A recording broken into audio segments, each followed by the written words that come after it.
All right. Testing one, two. Testing one, two, three. We look pretty good, and we're on, I guess. Well, welcome to another Eric flight, and we're continuing our around the USA flights.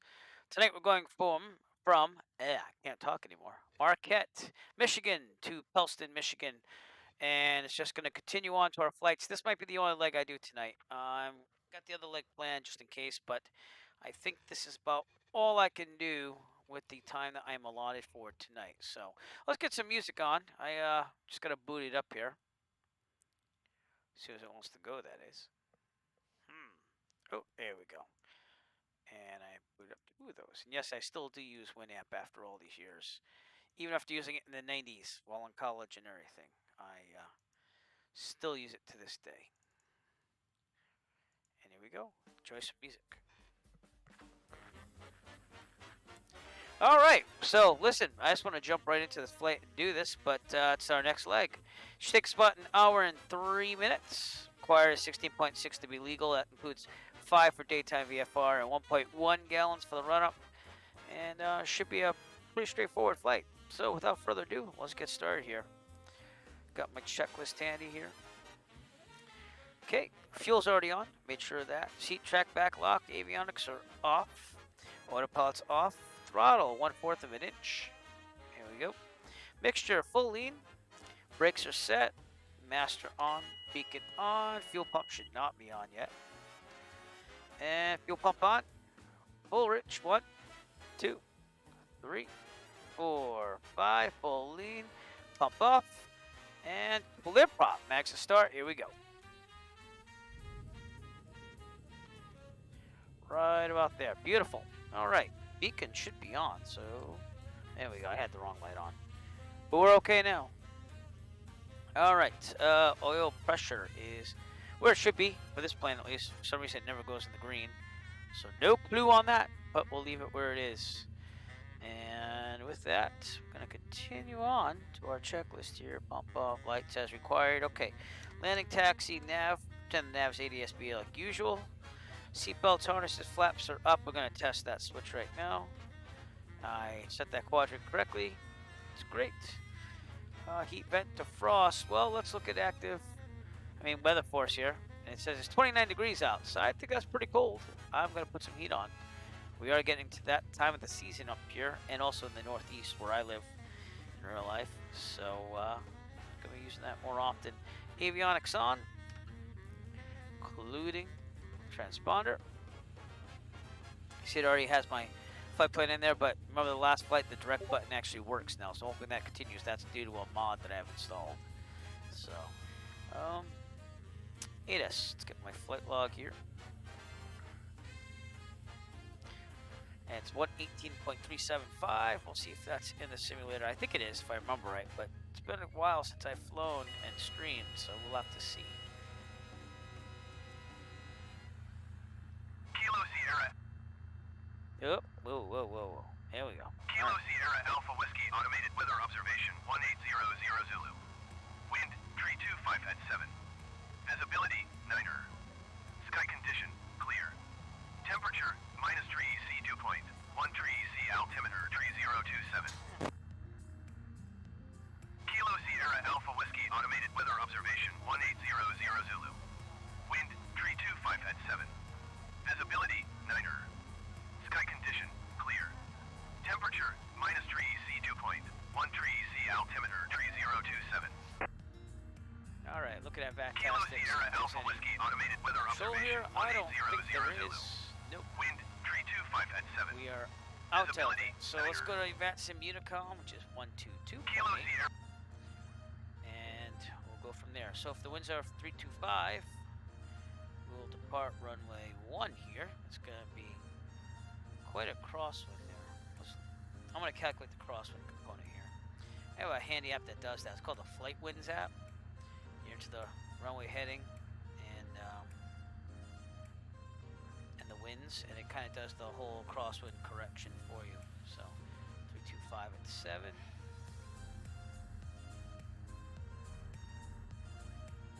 I don't think it's going to be that bad with 7 knots, but 325. Alright, saying runway 1 has a crosswind from the left of 5 knots, so that's well within my accepted range there.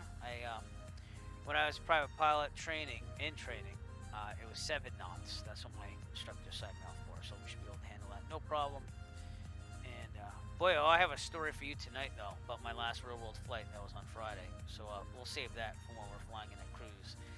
But alright, we're good there. Checklist. Transponder, squawk, ADSB is on with the nav lights. Radio test. We could still get Cleveland Center, maybe just for a test here. So let's do that now. 134.90,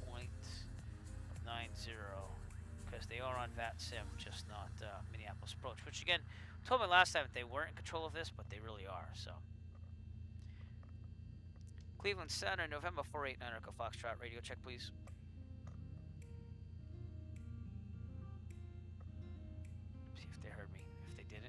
I will just go on to VATSIM Unicom and see if they can get me there. Alright.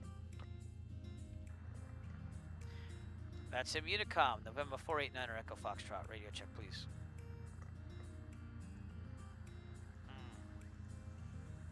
There's not really anyone out there, so there's like one plane maybe to DLH. But he's on his way to Europe from Denver, so I don't know if he'd hear me. So, alright, we'll just keep on the Unicom and it'll probably work like it usually does. Alright, taxi lights as required. Brakes, we'll chest on the way out. And let's taxi to runway 1. Get my airport diagram out. And we're going to swing out and go to Alpha. It looks like they have a run-up place over there too. So we'll swing out to the right, go there. Again, I have Microsoft traffic on along with VATSIM. So that's what we're doing tonight. Here we go. Brakes are good. 2 all right. There wasn't a plane moving here, so... good. And here we go. There should be a taxiway around here. Oh, that's E right there. And I still haven't been able to buy a new rudder pedal, so we're gonna have to put up with that right rudder again. But we will eventually get a pair. They had a pair for 800 something euros, and they look nice, but I don't think I'm prepared to spend 800 something dollars on a pair of rudder pedals, even if I do love light simming. It's just not gonna happen. So I thought the Thrustmaster TPRs were a splurge at like 500 something, but they're not in stock anywhere. Alright, we're good there. So we'll see, you know, I'm not gonna go nuts with anything. I mean, even 500 is a splurge, but my budgeting, I haven't been able to fly as much. But again, I will tell you that story about Friday in a second, because we did get to fly on Friday. I tried flying with some friends on Sunday, and the 172P I rented the rudder. Something happened to it while I was on the way to the airport to fly it, so that kind of stunk, but did what we had to do. Now, over here, it looks like it's a big apron, so I'm going to pretend these taxi lights aren't here, because they probably wouldn't be. And I'm going to use this for a run-up over here. So, there's not much wind, as you can see, and we try to turn the wind whenever possible when doing a run-up, so... Come on now, turn the plane. Alright, we're good. With that, let's get to the run-up checklist. Run-up, brakes are set, fuel set to both. It is trim set for takeoff. It is flight controls. We look at the yellow running elevator when we do this in real life, but let's pretend that we do. To the box, it's feeling good. Annunciator lights, we're just going to test those, make sure they light up. They do. Alright. Instruments, turn coordinators in the middle, no flag. Heading indicator should be about where it is, about 5 degrees or so. Vertical speed looks good. Altimeter, where's the altimeter setting? Because I didn't even set it. You think I might have set it? 3027. But Rex Weather Force, oh, they should have a patch actually. I'll check for that later. But this never works until after you start moving the plane. So let's see, 1,200.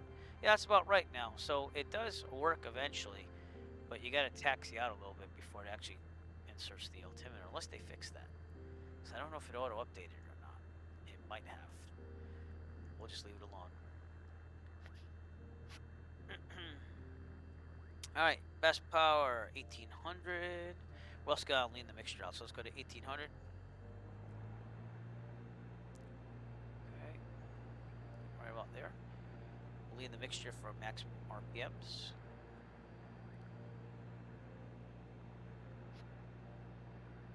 that much. Only 1,100 feet above sea level, so right about there. All right, good. Now back to 1,800. Right about there. All right, right magneto. Good. Back to both. Left. Back to both. Vacuum looks good. Amps would be charging slightly or on the 0, so that's not real, but it always does that. Things they have to fix. Oil pressure, oil temper in the green. Idling. Should be about down here. Yeah, that's not bad. Alright, and back to 1,000. Yeah, we're good. So we're going to take a turn to the right and continue our taxi to runway 1, which actually, give me the airport diagram again. We can go left if we can clear that. I think we can, so we're good. Alright, if there's a problem, the takeoff roll, mechanical emergency or otherwise, and there's enough available runway ahead of us, we'll abort takeoff and land directly ahead of the runway. Yeah, we are under, oh, let's say, 1,000, it's just rounded up, 2,000 feet. We're under 2,000 feet, there's a problem, mechanical emergency or otherwise, we will land directly ahead. No more than 30-degree turns. Best glide speed in this 172S is 68. If we are above 2,000 feet, there's a problem, mechanical emergency or otherwise, we will take a turn to the left and lay down on the taxiway, the grass, the runway, whatever's available to us. Best gliding speed again is 68. There is no air traffic control on that sim. This would be Class D, so we would go to a controller in real life. We'd already called ground to taxi out, but again, we don't have any air traffic control tonight because we're treating it like an untowered airport right now, so I'm just going to call it and we're going to get out of here. So, Sawyer traffic, Cessna Echo Foxtrot, departing runway 1, departure to the southeast. Sawyer. With that, we're going to take a quick look left. We're looking good. We're good over there. And this is real world weather, but not real world time. I wanted to fly during the day, so I had to do that. Oh, I remember you. How you doing? So I didn't see the messages now. I haven't done the poll yet, by the way, because I haven't seen you in a while. But yes, I do remember you. Alright, in the middle, I probably should have... That was kind of weird, but we're good. We have enough runway. Why aren't my brakes working? There we go. Alright, we're on the floor. Start the stopwatch, and here we go. Rotate at 55, climb at 74.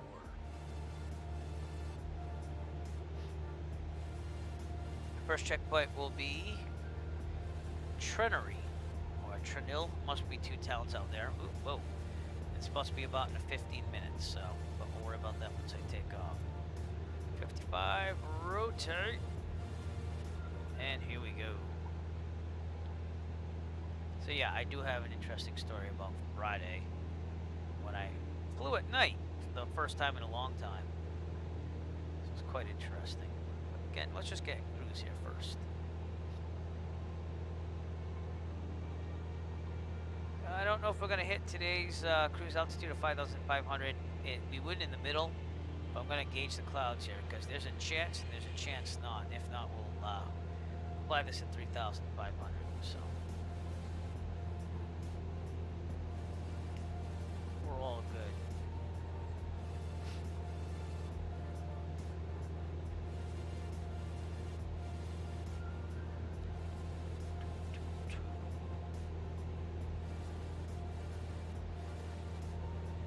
Goodbye, Sawyer. Take a quick look. Got my strobe lights. There we go.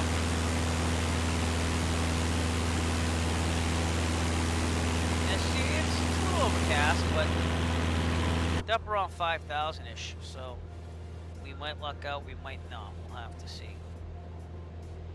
And we are going to clear to the right at pattern altitude, which is about 1,200, so... I mean, 2,200, so, okay, good on the right. We're going to slowly make our way out.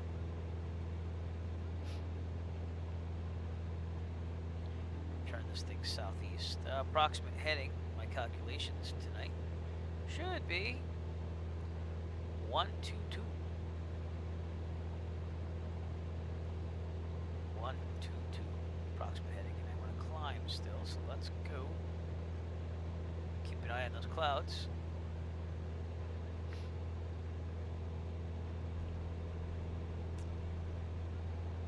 But yeah, I took the 152 out on Friday to get current to carry passengers during the night. To do that, you have to have 3 full stop landings in the preceding 90 days. So I got 3 full stop landings after I went to New Bedford. So I departed Plymouth, I went to New Bedford. I got a nice Cobb salad at the airport grill once again, one of my favorite places to go. See that there's not many places to go during COVID. And also the fact that they have the outdoor patio and stuff, which I appreciate. Did that, wait for it to get dark. They had a nice Stevie Ray Vaughan tribute band. I have video of all this, by the way, so eventually I'll make a video. I have 2 videos to make before it. And just trim this, take the mixture out. So anyways, it was pretty good. It was dark. I had my lights and everything. And okay, I'll lead you to it. You still got to see the video though when I release it. So what happened was, I fly away from New Bedford having that lovely Cobb salad for dinner. And I'm all good. I'm like, I'm just going to get 3 landings in, make it a cheap night. And yeah, first landing went great. I went direct in, runway 6. No one was really flying around airports. I said extended final. Went right in there, saved some time. I went back in the traffic pattern after the full stop, because they have to be full stops. And yeah, I depart, get up the traffic pattern, call out all where I am. I'm about to land. There's a car driving on the runway. And I don't mean just like normal ground crew. I mean like an actual, just regular car driving around on the runway. And I can see it, thank God, because it has its headlights on. So I have to go around. So I'm like, okay. Maybe that was just a fluke. Maybe the ground crew's driving down there and they didn't really call out. You know, that's fine. Because I can't land with a car on the runway, no matter what. It's just not safe. And I go around the traffic pattern again, and I go to land again. This time the car's halfway up the runway. I can't land on it still, because it's not safe. I go around again. So now it's costing me more money because, again, I had to go 2 go-arounds and I wanted to get these 3 landings in. And probably could have done within that time span, save some money. So anyways, all right, I'm flying the traffic pattern. At this point, I'm thinking, well, where am I going to go if this car is still on the runway? And I'm thinking Taunton or back to New Bedford because, you know, I could have someone pick me up and leave the plane there and the flight school could just send someone out. Quick flight over, pick it up, come back. Because it's night, you know, they're closed.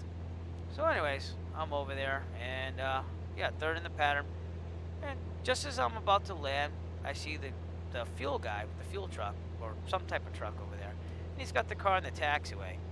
And I land the 2nd time, because now the car's off the runway. So it's over near the taxiway, and the fuel truck driver must have been talking to them.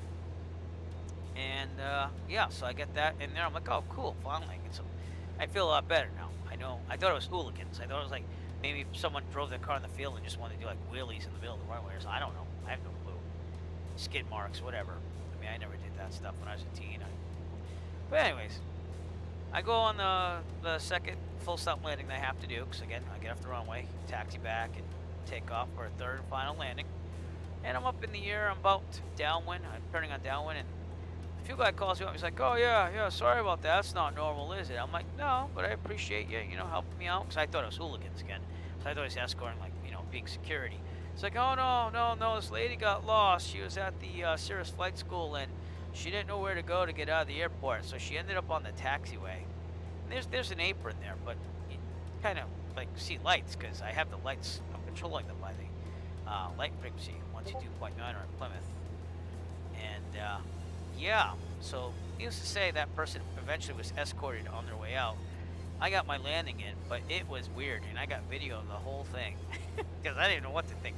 I've never seen a car just driving around taxiways and runways while aircraft's landing. Of course, they didn't have a radio, a handheld or anything like that, so they had no clue what I was doing. So just thank God I'm a safe pilot that actually looks out and thinks of safety.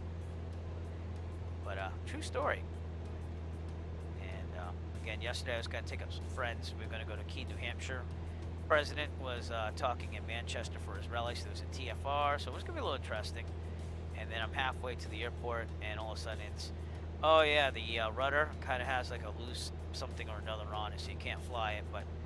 And he's like offering the other 172. The problem is that with my 2 passengers, we needed the extra 100 pounds of useful weight, or else we were going to be overweight. So then I was like, well, it can't really fly then because, we have an issue there. So anyways, we're leveling out. We're at 5,500 and we are on our way.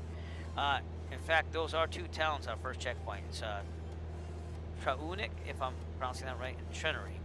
So, we shall see them up ahead. And, yeah, but anyways, getting back to videos, I am going to be publishing another real world flight video this week, hopefully. I'm already working on it. It's my one to just get reacquainted with the 172N. I went for a little ride. I was going to go on a cross country, but the weather wasn't cooperating that day. So I did a bunch of landings at different airports. It's going to be, I think, a quicker video than others. Then after that, we have my flight to Danielson, Connecticut, which stars some gliders and stuff. And they had the plane where the sky jumpers are coming out of there. And then we have the nighttime getting current VFR video, which the video, it's not the best because GoPros don't record at night that well, but at the same time, it picked up like the run lights and stuff. And oh, that was another thing about that car. I hope they weren't scared when I cycled the lights off and on at the airport. So that way they kept on for another 10 minutes, because I could just imagine being in a car and all of a sudden you see the lights turn off, it goes pitch black, then they turn on again. You're wondering what the heck's going on. So, but it was a good flight, and I think we're not going to be flying this week, but next week we'll start it up again and the weekend. So, and I'll probably be streaming maybe a little bit more this week because of that. So, but we're trying to fit this flight in here and then keep going. Because again, the goal is by November, somewhere in November, we're going to be done with these all the USA flights. But it's been good and great so far. I have everything archived on the Eric Flight YouTube channel. If you haven't subscribed yet, subscribe and like. And I have them all in order. Not that I want you to spend 40 hours of your life straight watching my videos of simming, but you can watch them at your leisure. And I got them all in order on a playlist on the Eric Flight YouTube. So. But other than that, that's how we roll, you know. Getting cross-country time in still. And getting current for nighttime passengers. Because my friends want to go up during the night and check out like the cities and stuff. So we'll do that sometime too. And the time we fall back an hour here in the east Sunday. So then it's going to get dark really soon, like 4:30, 5 o'clock. Which is, I kind of hate that. But it is great to get some night flying in, which is... that's the good part of it. So when I used to play hockey as a kid, I didn't mind it so much because you'd be in an ice rink and you didn't care if it got dark or not. But I don't like the change in the seasons. Honestly, as I got older, I became more of a summer person. So, but it's pretty nice scenery here. You got a little bit of farmland, along with a lot of greenery, should I call it? Our checkpoint should be coming up ahead. Somewhere. Okay, so there's supposed to be a lake going up. You should see a town. And there's another town over here, so that's why I kind of planned that route in between. Trenery is actually going to be kind of in front of us. Over here, so looking for a town. That would be here actually. That's Trenery. Probably I'm saying that right. About here, so that's my 15 checkpoint. I got a flight time of 11 minutes. Might be a little faster, but doing it right. So we'll see. Remember, feel free to chat. Chat is open, and I'm sorry to Shraitha. I didn't see your message right away. I know you probably left because you were on YouTube, but I do appreciate you tuning in. If you have any questions, feel free to ask. Or if you like to just sit back and relax, watch the stream, you can do that too. But remember, the more chatting you do, the more you watch my streams, there could be an Eric Flight keychain in your future. So, just letting you know. I'll be setting up the next batch pretty soon. I've got a couple of people to set them up to already. So, and eventually I'll show you what they look like. I got them over there. I just didn't grab one for the stream. So. Trenery, over here to our left. Really small town, but it's on the central. Really small. Doesn't even look like it has a school. You couldn't really see Traunik. There's like a little river I'm looking for. I can't see from home. Limestone is out here. would be out there somewhere, but you can't really see one. Unless this is it. Oh, that might be it right there. Really small towns. But we're getting more towards closer condensed civilization, should we call it. And we're going to call it right now about 13 minutes, or about 2 minutes faster than what I planned, which is fine. So, alright, adjusting all the times while we're here.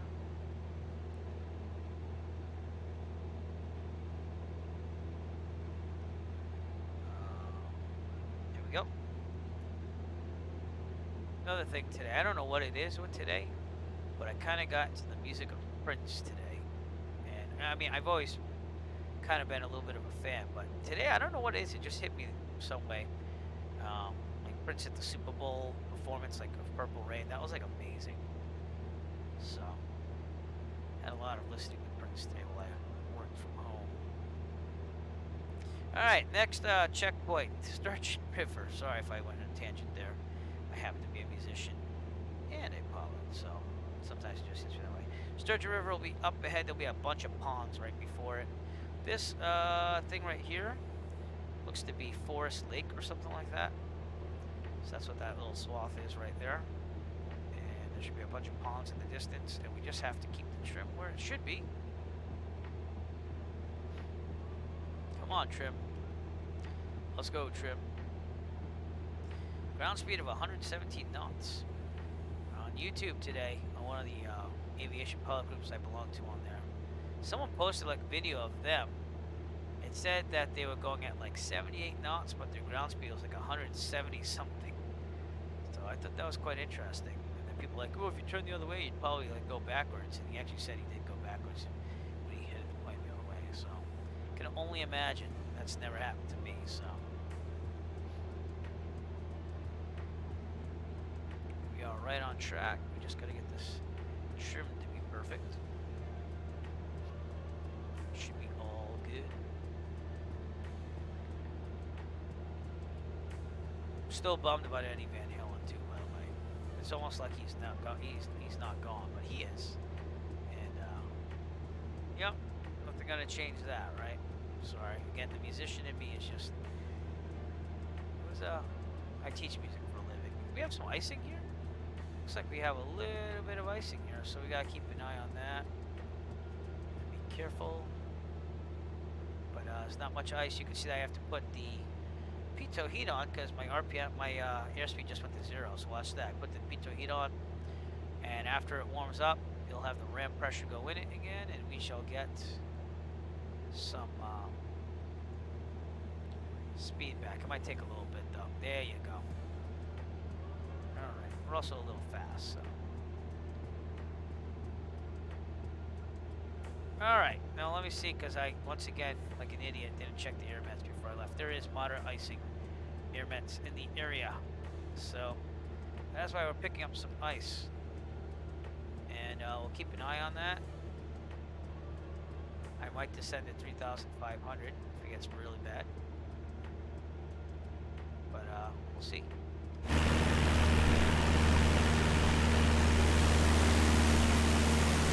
Not really building up on the wings. It's good there. Just some slight racing, so we'll see what we can do. Okay, I'm just trying to get the 5,500 again. Keep it right about there. Come on, trim. I don't know why you're so crazy. Stop being crazy. Sturgeon River coming up. That would be after this latest. Should be coming down from here. Is that it? I think that's the Sturgeon River right there. Big lake. Yeah. So once we get to the edge of these lakes, there should be a This is the Sturgeon River. That's our next checkpoint.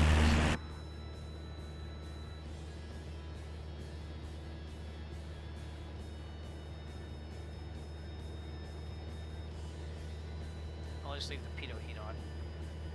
Pitot, by the way, is this thing. It's what helps the read the airspeed along with the static port out here. If we have a cloud static port, we'll see some anomalies here, and then we'll just play. Where is it? Right here, the alternate static port if we had a problem. But in doesn't look like we have a problem at all. But if this clogs up with ice, then it doesn't get the ram air in there, which is like the air going in, to tell us how fast we're going, indicated. So that's why you have to have that thing heat up if you got a problem with that. That's why that, heat. True story. There's no carb heat in this, but again, we don't need that because it's not carbureted, it's fuel injected. And the icing is not severe, so I'm going to kind of let it go. Just keep an eye on the buildup. Doesn't seem to be much, but it's the second time we've had icing, so very interesting. Still waiting for my first real snowfall while streaming too, so, but there's no real ice in the, snow in the area here. It's clear. Over Beaver Island ahead of us, let me show you this actually. This is our route. We're about probably here. See the moderate icing on the internet. I didn't even check for turbulence. There's also turbulence in the area. But this is where we worry about the visibility. A little bit's overcast at 2700, so we'll be above it. And then when we get down here, we should be descending. It's broken at, does that say 8,000? No, 6,000. So the flight should be good today. Whoa. Whoa. Except just getting below that overcast there if we have to. So monitor that as we go too. And this trim is driving me insane like usual. It's so delicate.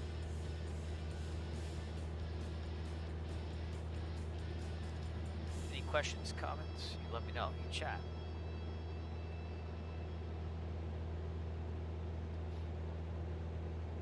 Trim, stay where you belong.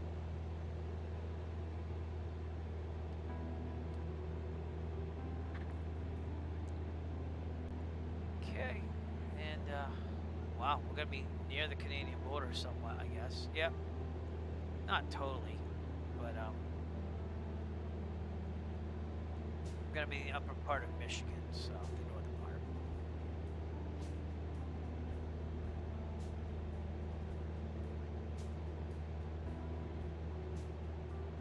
Again, the icing is not severe, but keep an eye on it.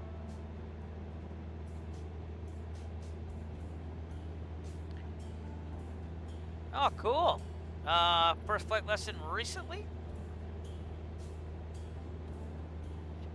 And by the way, thank you for watching my stream. Avgas Kool-Aid. Don't drink the Avgas though. It has lead. So, cool. So was that recent, or is it just like you did your first lesson there and now like you're going for it? Or you are a private pilot? Don't laugh. There'd probably be some idiot where you can give 20 bucks and dare them. They'd probably do it, right? Not you, of course. I'm talking about other people.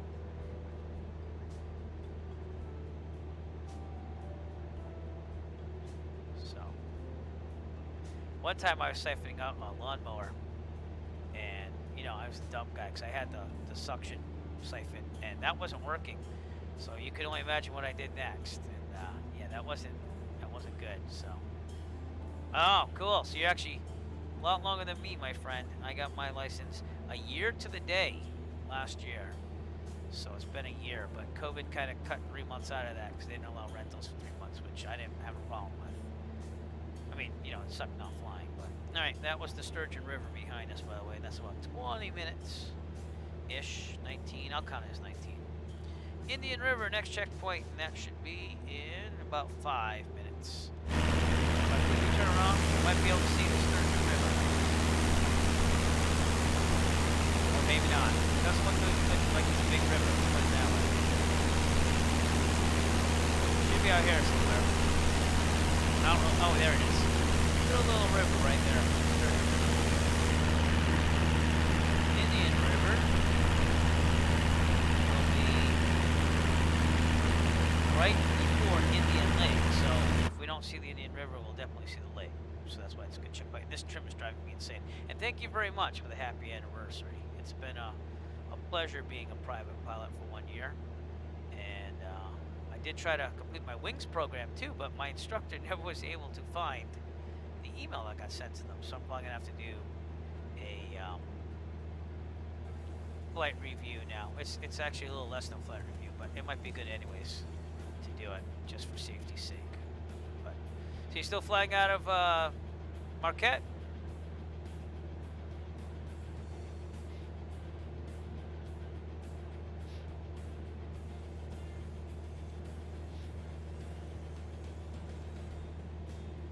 Because I'm out of Plymouth, Massachusetts, so we're heading back there on the Surround the USA flights thing on the simulator, but just to practice cross-country skills and dead reckoning and all that. But also to see the world through the simulator at a cheaper rate, you know? A lot of rivers out here.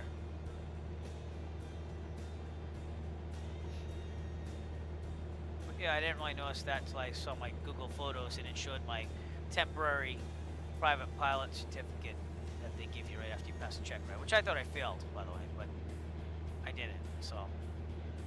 You know how it is, full of nerves. You know that you know the stuff, it's just a matter of demonstrating it. And I'm used to being under pressure, being a professional musician, so. Oh yeah, you have to do the the SFRA whole online course there. I don't plan on flying through DC anytime soon, so I'll save that for when I do. But I have an uncle in Virginia, so if I were ever to go there and fly down there, that would be something I would have to do. I've been intrigued. I checked up the drone pilot, because if you're a private pilot, I guess you just take an online course and you pass this online test, and then they certify you as a drone pilot. Not that I have a drone that I fly, right? Just be nice to have in the back pocket, you know? So. Yeah. And they have those windows that you have to pass by and stuff, and that's why I have to take the test. I've read about it. So.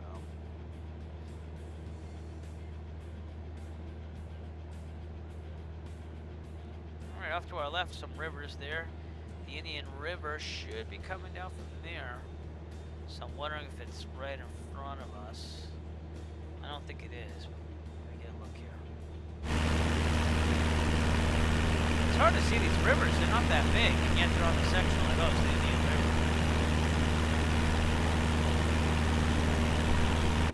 The reason why I did that, and I'll actually show this to you. Let me load it first on SkyVector. Is that I planned out all these flights to fly along the perimeter of the United States, and it just happened to fit within the flight path of the perimeter and going around it. What I did this last year on the simulator, that is, not in real life, because it cost me way too much money and I don't have that much money for this. But planned out all these flights around the perimeter of the United States, and started in Plymouth, Mass, my home base. Went all the way around down to the Florida southern part there. Right around here we got Microsoft Flight Simulator, so that's how long we've been at it, since June. And then we flew up the whole west coast. Oh, don't move that thing. We keep going, and we ended up in, where are we? Come on. Oh, there we go, Sawyer. And we're going to Pellston today, and we're flying right back along the perimeter again, back to Plymouth. And it's just to see the country in the simulator and have a little fun going around the whole country. So, but after this, we're gonna have to come up with some themed flights, and the Indian River should be almost underneath us. Yeah, I did something like it last year, but I went more direct across instead of perimeter. So this one took a little longer, and I have them all archived because I started streaming this year in June. And so everything I double stream, and I go to Twitch and YouTube, and by streaming it to YouTube also, I get people, one, that are on the Eric Flight YouTube channel that I started first, and two, I get them archived automatically. So I have like a whole playlist of all of them. We had Lockheed Martin's Prepared, and then I switched over to Microsoft Flight Simulator when that came out, because it has better satellite imagery, obviously. But I'm not seeing in the Indian River here. Oh, there it is. That's it right there. So we are over our checkpoint, and I have about 26, 27 minutes. So that does fit within our time here. Dead reckoning, can't beat it. All right, now we're doing the coast near Kilo, India, Sierra, Quebec. So let me see what I meant by that, because I planned this a while ago. Oh, there we go. So when I hit the coast of, I think it's the Lake Michigan, then that's our next checkpoint, past Schoolcraft County Airport. So, but yeah, it's fun. It's challenging. It takes a while, but you get to see the whole country, you know, and you get to see the changes and stuff. And you get Seeing that I fly at Plymouth, we don't really get a lot of high mountains unless you go to New Hampshire, and I haven't been really into New Hampshire that much yet. Again, I was going to go to Keene, New Hampshire, and have to deal with some mountains yesterday, but the rudder on the 172P I was going to rent kind of, something happened to it. I can't remember what they said. I think it got stretched out or something, and you just couldn't use it. So, and the president was up in Manchester, so he was going to have that TFR right next door, and I had it all planned out, but 3 hours of planning down the tubes because the weather was kind of like, maybe not, and then it cleared up, so it was quite interesting. But yeah, going over the upper Rockies when we go over the Midwest was good for me, you know, to get used to like the mixture and stuff. I really don't touch the mixture tons in the Northeast here unless I'm going at like, you know, above 3,000, and it all depends. But Friday we did our nighttime currency to take passengers. We did 3 full stop landings, and I got some dinner in New Bedford. So yeah, I haven't been to Maine yet. I have a friend in Maine. I was supposed to visit her over the summer until COVID happened. She was a coworker that moved to Maine. She actually owned a place in Maine, but she was a little crazy. She rented like a mobile trailer here to work in Massachusetts, and then she'd go up to Maine for the weekends where she had a house. So the peak season for foliage is a good time to go, but that's already kind of past us because I didn't get up there either because I wanted to get up to New Hampshire for that, check it out, even though I've lived in New England all my life. But yeah, it is what it is. Really busy in summer, especially Martha's Vineyard and Newport and stuff like that. In the winter it kind of dies down a little bit, but we deal with snow and everything. So you get a little of everything except for mountains, unless you go to like Vermont, New Hampshire. So, and I want to get some mountain flying experience. But yeah, I also dodged cars on Friday. There was a car on the runway. I said that whole story early in the stream, so I'm not going to rehash it. But I'll have a real life video on YouTube. So if you want to follow me on YouTube, just subscribe. I also post some real world flight videos there. It's actually every flight I take because my wife doesn't want to fly with me and she won't let the kids fly with me. So I kind of just do my own thing, I guess. Makes it interesting for me. But on our right should be the Manistee. I think that's a city. Over to the right here. Yep. And then this is the Schoolcraft County Airport. In the coast over here, that's our checkpoint. So yeah, please do. And if you like what you see, please subscribe. And any videos you like, please like, because it does help me out there. The way I pay for my training is not that YouTube channel, but another YouTube channel. And I paid for all my training with it, and it pays for my roll of flights now. And I'm hoping to eventually monetize some of those videos in the air flight just to be able to fly more and afford more. You know, I bought a lot of equipment after I got my private pilot certificate. I got these Bose A20s and stuff, so I upgraded stuff, especially in those 3 months where I couldn't rent. I just took the money and upgraded things, but I'm pretty happy with what I have now. I got my ADS-B receiver for planes that don't have it in it, tablet, Bose A20s, which are the best headphones I've ever used. Not that I'm getting paid to say that, because I'm not. And yeah, I'm happy with what I got. I just wish I could fly a little bit more. And maybe even perhaps buy an aircraft in the future, which I'm slowly saving up for. But we have to kind of see what the realities are of that. So we will see. So that's the Manistee River right there, by the way. That's what's saying on the sectional. And Schoolcraft County again should be right off. Right there. Okay, nice.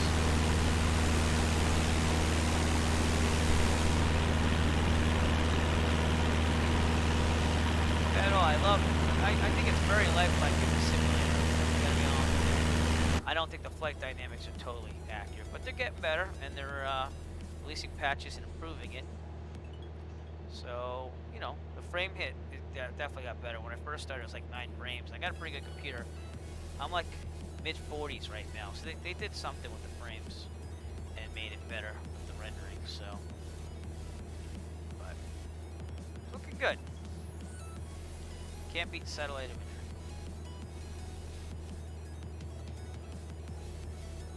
Yeah, there's not much I can do about that, because what we're doing is, when we're in the cockpit, it emulates wearing headphones. So it just does the noise reduction in there. When I go outside, it's kind of like in your face. So I could turn down the desktop audio a little bit if you want, but then it's going to turn down the sounds in the cockpit too. So yeah, so that's why I don't like try to stay out too long, but I do want to give you some nice views of the scenery, because staying in a cockpit, as you know, can get kind of boring unless you're looking out the window, which we should be doing in VFR anyways. So all right, we're just about at the coast here. I got about 33 minutes. I said 32. Yeah, so we're about right there. I'll count that. Garden Island is our next checkpoint, and that should be in about 13 minutes. So total flight time about 45 minutes when we get there, but you can't miss it. It's a big island in the middle of Lake Michigan. So if I was doing this flight in real life, I might wear some personal flotation devices on my body. I have the type that goes around you, then you just pull it and it blows up when you need it. So it's pretty cool, but not that I've tested it, nor do I want to test that. But they look cool when I saw them on YouTube. So, and I bought them after that flight where I was flying to Block Island, and I was over at Island Sound. It had carb icing. It's like my third flight as a private pilot. Yeah, that was quite interesting, and you know, never really had carb icing before. Like we had the beginnings of it, but it wasn't like, oh my God, my engine's dying, what's going on? You know, obviously I'm here alive, so we handled that fine. But I was mystified at how fast it cleared out with that carb heat. I was like, wow, because I was descending about 3,500, and the engine was sputtering. I was like, oh crap, here we go. And I probably would have made it to the island because I was at 6,500 to have enough altitude in case there was a problem. But you learn fast in those things, don't you? Learn fast what to do, and I got to Block Island just fine. But after that, I was like, if I'm ever going to go over, you know, long distance water, I'm probably going to wear a personal flotation device. So make sure you get one of those. I mean, the rule is anything 50 nautical miles or over, you're supposed to have one. But it's a good idea just to have one. Again, if you're flying over water. Like I went to Provincetown from Plymouth. You can check it up on the sectional. You go right over Plymouth Harbor, and it's literally, you could, like, my instructor was like, oh, I'd go around the Horn of Cape Cod. Well, the problem is it's going to add all this time to your flight.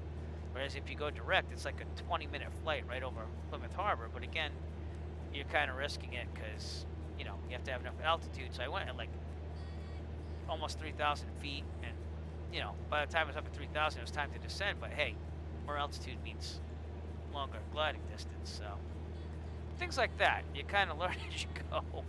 And again, that's where the YouTube money goes, because I was able to afford personal flotation wishes, and I have one for another passenger in case I ever take a passenger across the water, which I haven't done yet. But as we keep moving on this private pilot journey, we're taking more and more. So is that some boats out there, or is that just a glare off? No, that's just little markings on the screen there. So they got little details like that. And the icing went away, by the way, so I'm glad to see that. We do have an air vent for moderate icing.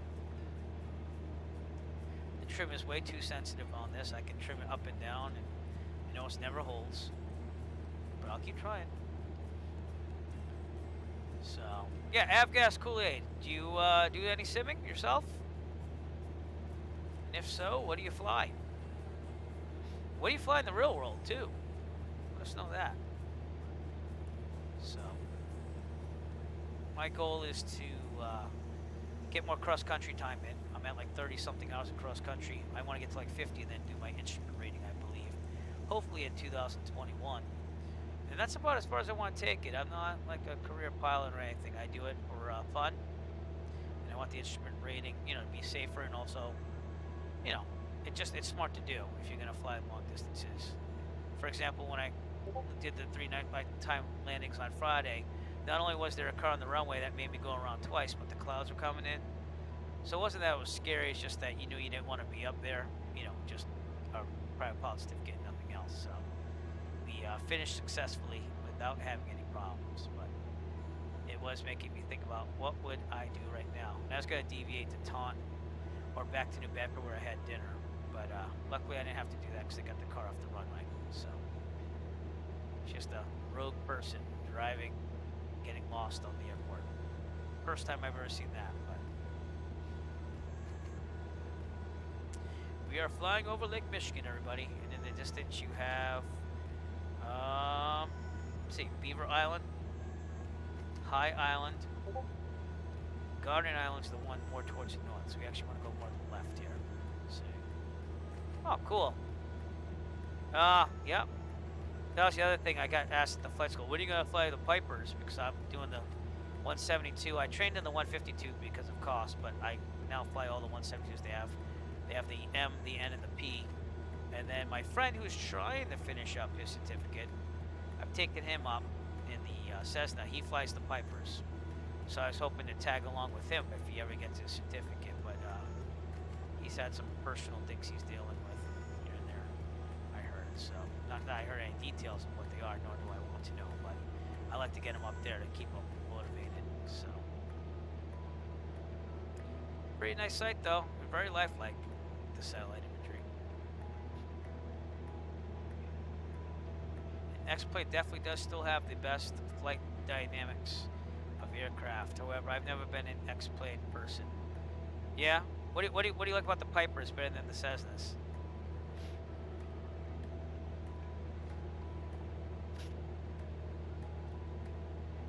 So after I get my instrument rating, I might go to the Cirrus training across the way, which is wicked expensive, but just to say I flew a Cirrus before. That's after the instrument rating though, because I want to kind of put my money on that first, so.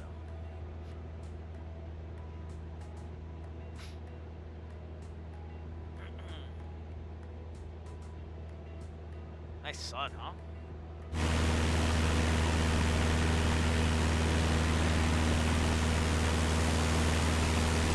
Good. Guess it muffles if you go to the back there. Yeah.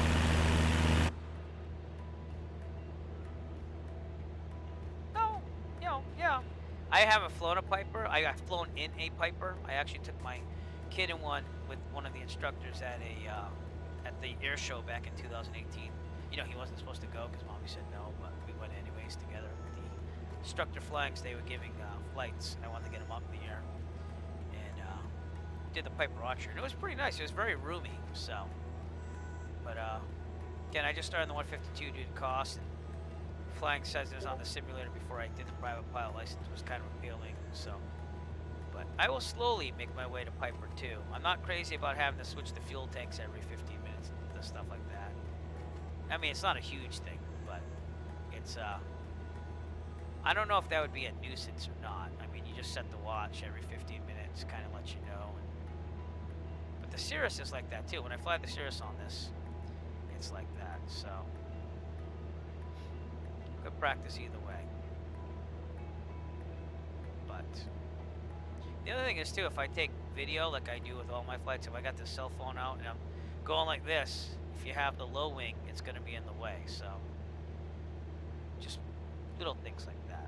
But I'm not against Pipers at all. Like I said, I haven't really given it a shot. They said I should try the Piper Warrior, which I know is like the smallest one, but they said I would really like to fly that. And it's actually, they said it's easier than flying the 172, which I had to get used to for a little bit. Just the extra weight, because the 152 now, it's like a dream to fly, but you can't take anyone in it because the useful weight isn't that high. I think it's like 700 pounds or something. So by the time you get everything in there and the fuel, you're pretty much maxed out. Oh, we got some clouds coming up here.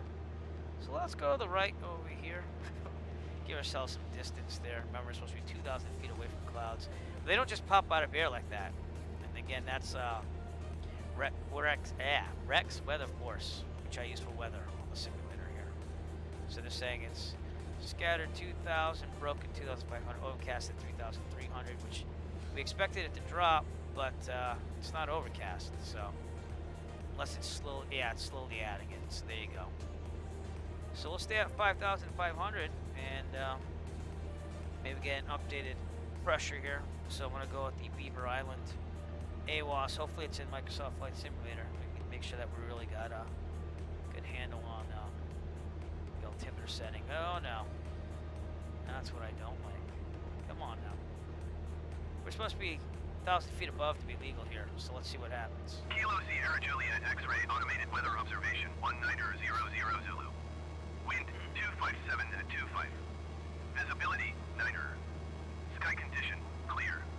Temperature. I'm not liking these clouds. 1 tree, see altimeter tree 027. Now let's go higher. test 3027. Kilo Sierra Still Juliet is. X-ray automated weather observation 1900 Zulu. Wind 257 at 2. All right, let's climb to 7,500 then. Try to get above these Sky clouds. condition clear. Because as you go ahead, it's supposed to be clear. 4C dew point. 1 tree C altimeter tree 027. All right. Kilo Sierra Whoa, Juliet not X-ray that automated far. weather observation 1900 This trim is insane. Zulu. Kilo Not Sierra doing Juliet that X. radio bug there. Kilo Sierra Juliet. Stop it. Kilo Sierra Juliet. Kilo Sierra. Whew. I don't know why, but it has that bug sometimes. And now we're getting icing again. Geez, we're getting a little of everything in this flight, aren't we? A little bit of everything. All right, let's get full throttle. Let's get up there and see if we can stay above these clouds. If not, we're gonna have to find a place to descend because that icing is getting pretty bad. Yeah, I'd probably descend if I could. But yeah, as you can see, that overcast layer is with us now, and it's the simulator. Let's live. Let's get a little experience here, shall we? That ice might even be weighing us down a little bit. Let's check the wing, shall we? That's the yeah, it's building up there. All right. Real life, I'd be descending if I found a hole. Right now, I'm cranking the carb and trying to get through this. And again, that ice I think is adding to our problems here. So we'll just gauge it and see what happens. But this is not the safest thing to do. Just want to get to 7,500, get out of these overcasts, and then we'll drop back down. But Guardian Island, according to the GPS, is almost below us. And yeah, I have a feeling this icing is leading us to extra weight here, so we gotta be careful. Avgas Kool-Aid, we don't do this in real life, do we? We're on VFR, we don't do this. I'm trimming this thing like no tomorrow, and it's just, oh boy. Best climb is 74, so we're almost there, but this icing is not helping us.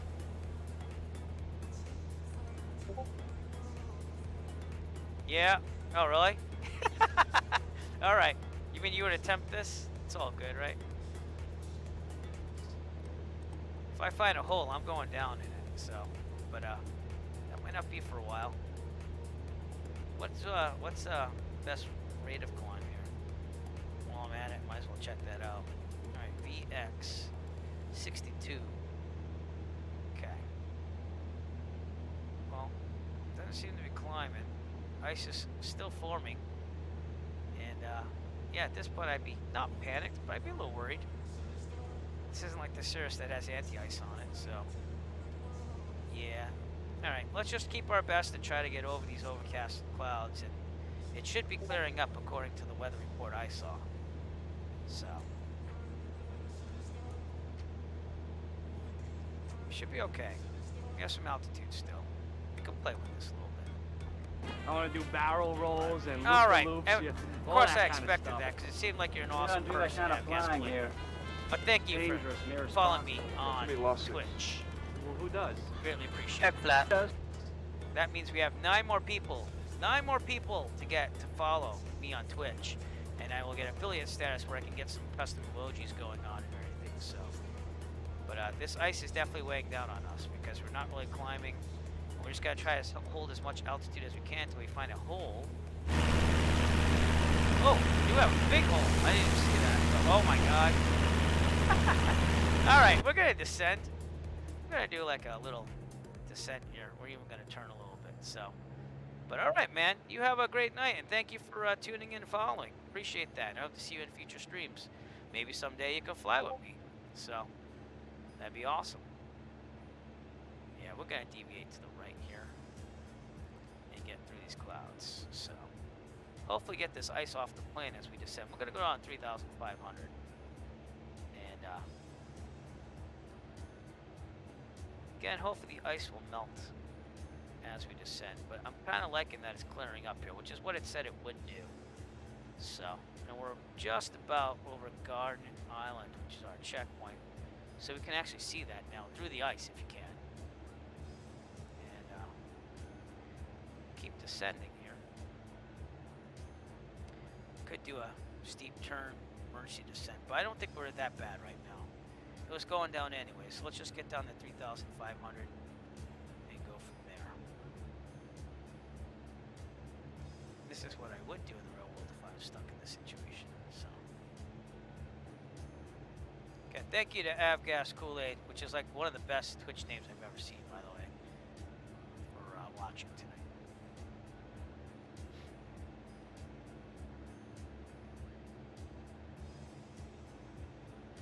All right, come on, ice. Start melting slowly off the plane. We're at 4,000. I'm gonna enrich the mixture slightly. And that's one heck of a lot of buildup of ice. That's why I wouldn't climb. I just want to get too much climb. As we go down, altitude, it should hopefully lighten up a little bit. Because that is not good. That is not good at all to have here. Icing over on the plane. And we are over Garden Island at 48 minutes. So we'll quickly write that in our flight log. I said 45. But again, we had to kind of deviate icing and stuff. Which is fine. It's not much off the checkpoint times I had before.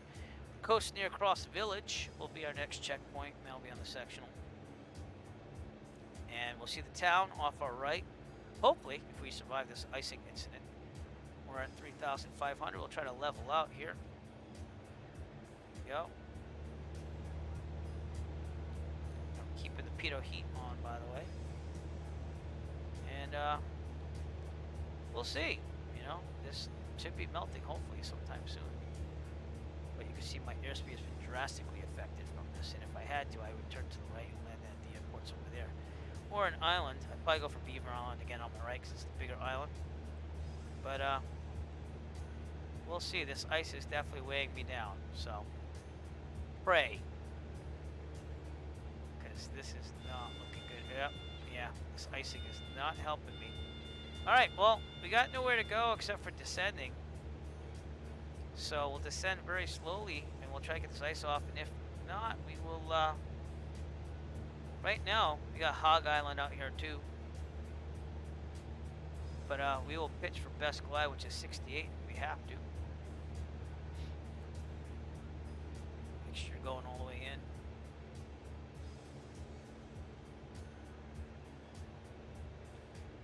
You know what? We are going to pitch for best glide. So we'll keep the engine on. Come right here. And that's not going to help us. So this icing is killing me, people. Well, let's just hope we make it, because you know what?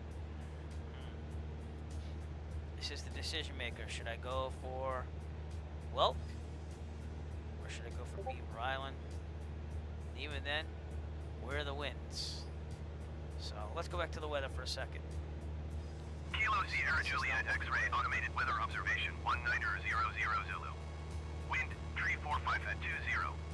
Visibility. So we would be not doing that well on crosswind over there anyway. So you know what my decision is going to be? Let's go ahead, try to get over this, and as we descend, hopefully the ice melts. That's all I can do. And we'll keep it at a good climb. It looks like maybe it will be good. We're under 3,000. So trim up slightly. Best glide again is 68, but there's lots of ice on this blade. And that is not good. We'll try to get over this island. My airspeed, my ground speed is 82 knots. So we'll check that out. This is not doing well. Very slow and getting lower. I'm gonna push it. It's only because it's on the simulator, right? I don't know. You know what? I'm so torn. It's a simulator, so I'm taking a chance because it's a simulator. If it's real life, I'd turn for that airport. All right, if you're out there, you tell me. Should we go on with the icing and see if we can make across, or should we go and turn to our right and do an emergency landing to get this ice off? What would you do? You've got like 10 seconds to decide with me here. Outside air temperature is 28 degrees. Hog Island's off to our left. And I'm praying that this ice will melt a little bit, if anything. We're down to 2,300. And all right, we'll see if we can do it.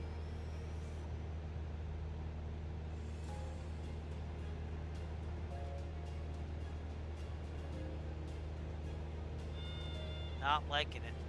My stall speed's higher because of that. All right, we have the beach over there.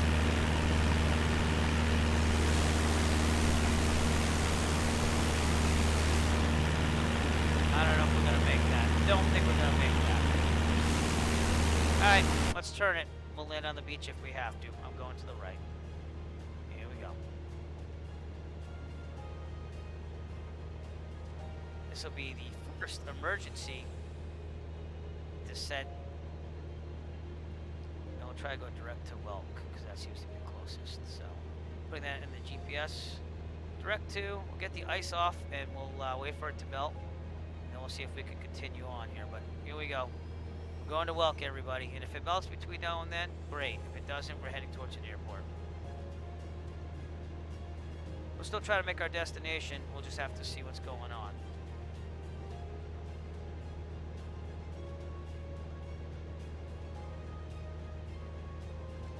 At least we have an engine still. Bad news, the ice is making us pretty crazy here. And we're going to go direct in. It's going to be a hell of a crosswind here, but don't worry about landing. That's what we're doing. We're 3.3 miles out. And I think we're going to be able to do it. Pad altitude is about 1,600. So we're right about there now.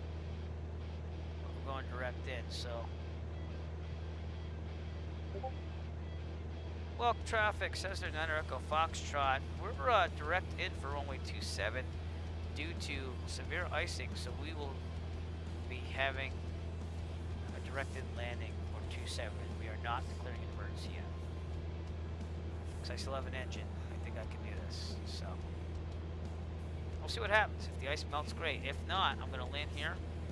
We'll call it a day and we'll pick up from Welk and we'll just consider it part of our around the USA flights here. But gotta do something. I can't, there's no way I'm gonna make the mid coast like that. So seems like I have actually, you know what? I might actually have some altitude here. So you know what? Let's keep heading towards the airport, but let's see what's going on this whole thing. Cause I don't want to build up more ice as I'm going over there and then we got bigger problems. I think we should land. We'll land, I would chop off the ice in the road, we'll get a credit card or something, start just hacking into that. But it is climbing now. So, what's the outside temperature? 31. We'll do a test run, so. Alright, we're lined up for 2.7, believe it or not, almost. We're gonna trim down a little bit. And get a visual on this runway if we can. It is a very small airfield. And,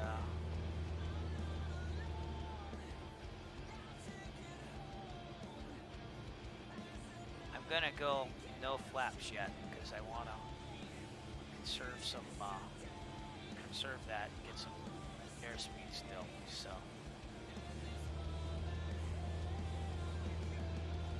alright, 27, and let's see if I can do this. Let's get on the ground safe. If we are stuck on Beaver Island.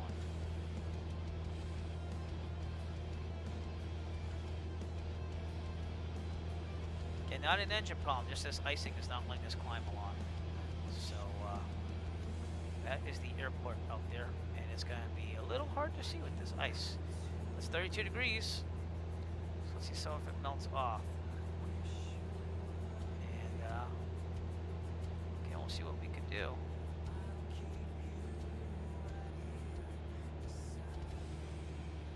It's 33.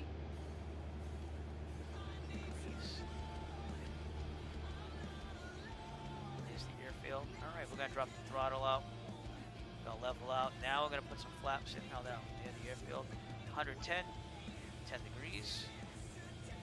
Hopefully that came down with the ice. It might not have. Okay, let's go 20. It's probably killing the motor by now. But we'll do a no flaps landing. So this is interesting.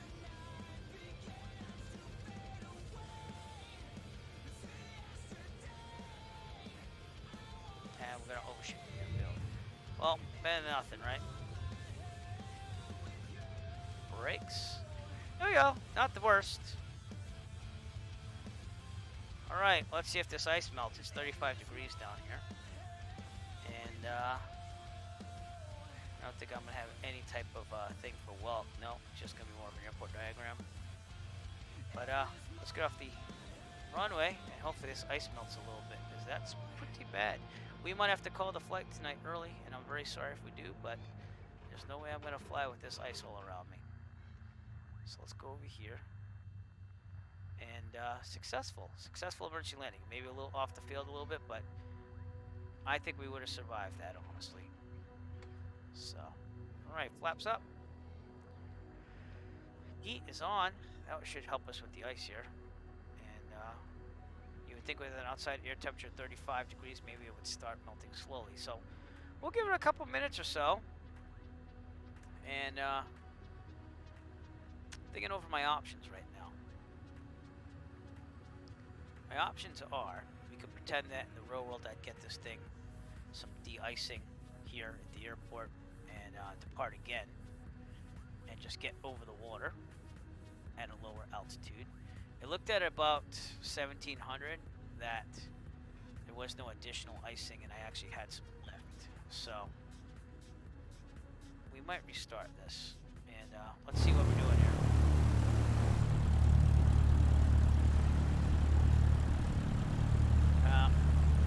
Okay. Kind of have to make it to the other side there, I think. So that's quite an interesting layout here. Alright, let's turn this puppy around and leave the engine running.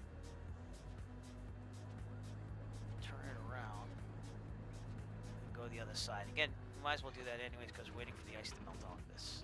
So it might go on the grass a little bit, but that'd be okay. There we go, we did not. And we're gonna back taxi on traffic here, so. Well, on the intercom, I'm gonna call it back taxi on runway 927. Or actually runway 9, so they know what direction we're going. That was quite interesting. This ice is still not melting and it's 35 degrees. That is the hazards of icing on an aircraft, by the way. And I pushed it a little bit because, again, it's a simulator. In real life, I would have just won my to an airport. I wouldn't have dealt with that. So, just trying to get these flights done. And again, aeronautical decision making is a part of it, but on the simulator, you're prone to do a little bit more here. So, did I pass the entrance? I think I might have.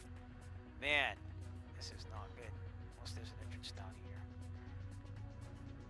I don't think there is. Alright, let's turn around. Sorry. Not the most interesting, I know, but I'm not going to just cheat and say, oh, let's just start it off here or there. But I think that's what we're going to do. I'm going to pretend that I got de-iced once I get taxied to the other side. And start up from here and make our way over the Lake Michigan, because right now we're in the middle of it on Beaver Island.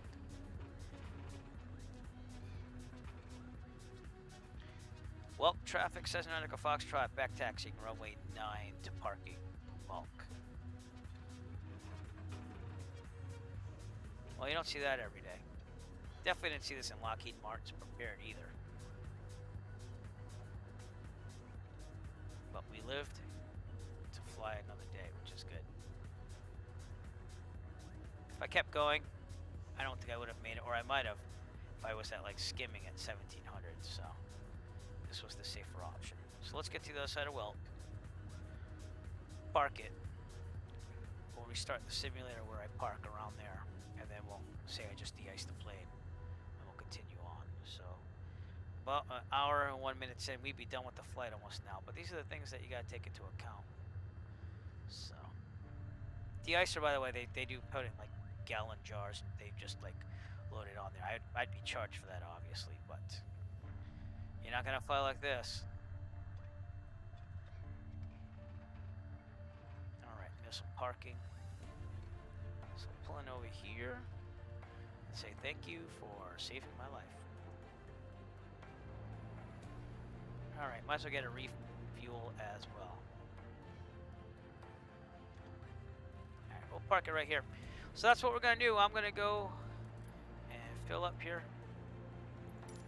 We'll turn it off for a second. I'll restart it. I'll go on standby on the stream for a second. I'll restart the simulator and we'll take off from here, saying that we got de-iced. So, flaps up, strobes off. Landing light, I'm leaving all that stuff off. ELT, verify silent, avionics off. Now we'll turn off all the lights except for the beacon. Mixture is going to be full lean. Okay, full lean. Mags off, master off, lights off. Parking brake on. Let's just take a look at the icing before we actually do this. But it's looked like it melted a little bit, not much. And again, we need some de-icer out here. And we probably wait a little bit too till it got a little warmer. Maybe give it an hour or two, but we don't have time right now. So I'm just gonna put you on standby for a couple minutes while I restart with a plane that would be de-iced. And we'll be right back. So thank you for your patience.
All right, we're back, and the plane has been de-iced by restarting the simulator. We're gonna make sure we have full fuel. Might as well do it. I like to fill fuel, full whenever I do fly, just to have that extra safety cushion, and as long as we can take the weight. But now we're gonna inject the weather with Rex Weather Force, and we should still have icing and stuff. But we're gonna start here. What I've decided is, because of icing. Wait, give me a second here. All right. I set my GPS welk to our destination. It's right across Lake Michigan. So I'm thinking if we keep it to around 2,000, 2,500, it might be better. But this would be about real time from when I departed. So it's not real time like tonight, but it's real time for like the amount of time I spent going there. And we're done with the checkpoints and everything. We're just going to make it across Lake Michigan and landing at Pellston Regional, which is our ultimate goal here. So let's start this up. Let's get on the runway and let's get going. Winds, again, we'll pick up from there and we'll get it all going. So checklist, here we go. Thank you for your understanding. Fuel has to be on. Good. Seat track back lock. Avionics are off. Autopilot's off. Throttle 1/4 of an inch. Very good. We want to make sure all this is working too. Just give me a second. Good. All right. Throttle 1/4 of an inch. Mixture full leads. Brakes are set. Master on. Beacon on. Fuel pumps off. Still great. Fuel pump on. Mixture full rich. 1, 2, 3, 4, 5. Mixture full lean. Pump off. Clear prop max to start. Here we go. And again, again, our plane, we're just gonna pretend that it was de-iced here. Probably cost me a pretty penny. Seeing that this is Beaver Island and it's an island, but I seem to have some ground crew here, so I'm sure they would have helped me. And hopefully they would have de-icing services. I don't really know. I don't even know if this airport's public or not, so let's check that. I mean, it doesn't matter when you're in emergency. But let's get the down low here on 6 Yankee 8 here.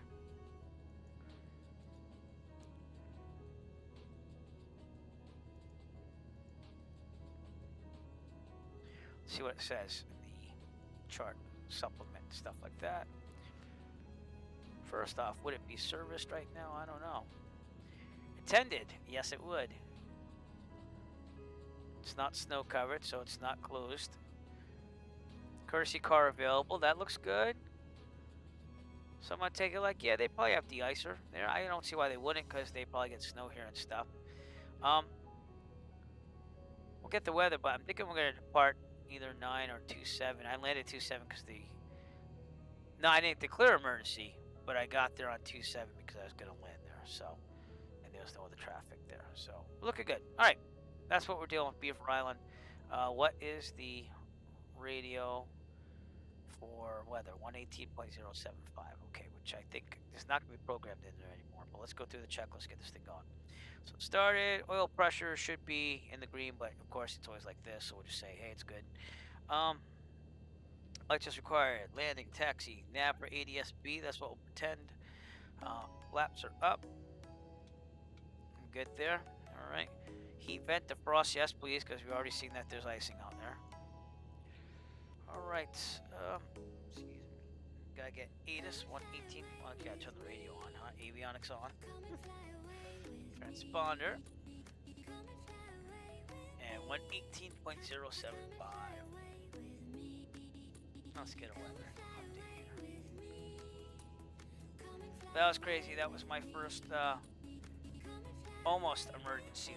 Kilo Sierra Juliet X-ray automated weather observation 1900. So. Wind 017 at 10. Visibility. Yeah, we're gonna go runway 19. Sky condition clear. So, got the Unicom still on. I'm still on VATSIM. Doing good. No one's available, so that helps us a little bit. Actually, disconnected. So let me connect it.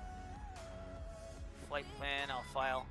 And if they have a big problem at all, we'll just deal with it, but there's no controllers in range. Alright, altimeter 3072, I think they said. I'll just cheat. It's not going to set right till I move anyways, because the Rex weather force doesn't inject the altimeter setting of 3028 until we move. That's just a bug. Altimeter, well, let me just put it in now then, 3028. See, they had the VTOR right there. Thank you for your patience. This wasn't planned. And it's not much of a flight. We just have to go over Lake Michigan. So, altimeter, transponder, ADS-B is on with the nav lights. Radio test, we're good because there's no one available. Taxi lights, brakes, we'll test on the way out. We're going to runway 9. sorry about that. I don't know what happened there. All right, here we go. Well, we're clear, and we're gonna go this way down the runway.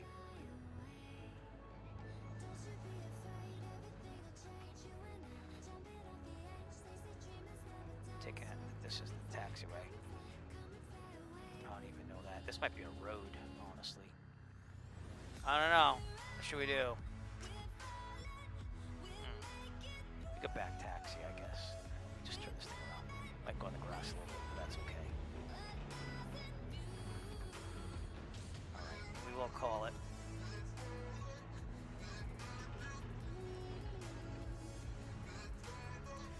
Look traffic, Cessna Echo Foxtrot, back taxiing to depart runway 9er. Well, okay, let's put some lights on. It's getting a little dark here.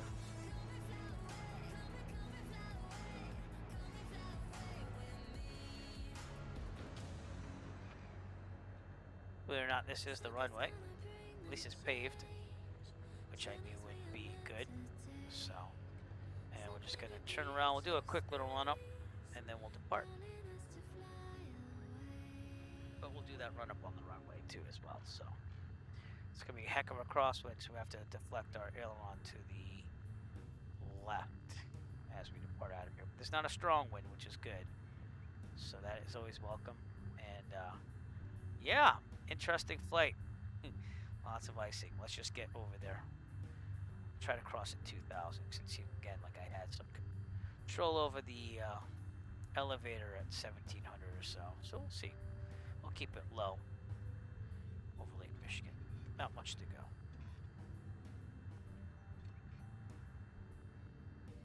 We'll turn on point here.